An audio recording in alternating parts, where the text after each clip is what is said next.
আমরা আইনানুগ ব্যবস্থা নিতে বাধ্য হব।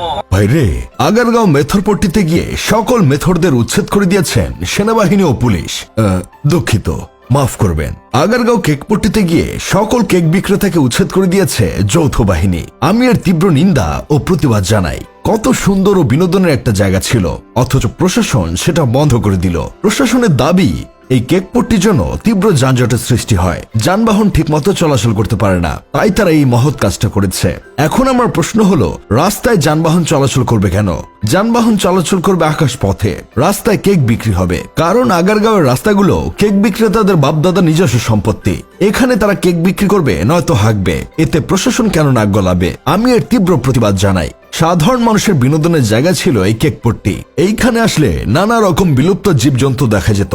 মানুষের মতো দেখতে এই অদ্ভুত প্রাণীটার দিকে একটু খেয়াল করুন। দেখে মানুষের মতো মনে হলেও সে কিন্তু একটা ডাইনোসর। কোটি বছর আগে ডাইনোসর বিলুপ্ত হয়ে গেলেও এই ডাইনোসরের বাচ্চাটা কিভাবে যেন টিকে আছে।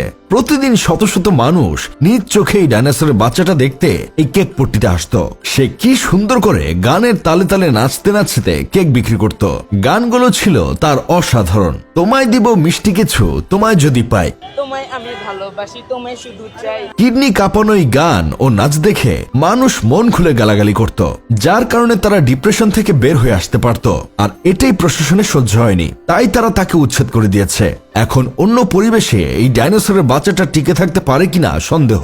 আমি প্রশাসনের কাছে দাবি জানাচ্ছি, এই ডাইনোসরের জন্য প্রতিকূল পরিবেশ তৈরি করে দেওয়া হোক, আর ওর মা বাবাকে মিরপুর জাতীয় চিড়িয়াখানায় সংগ্রহ করে রাখা হোক। অন্য বাবা মা তাদের দেখে শিক্ষা নেবে। এইখানে এই বাচ্চার কোনো দোষ নেই, দোষ হলো তার বাবা মায়ের। সন্তান ভাইরাল হোক তাতেই হবে, মানুষ না হলেও চলবে।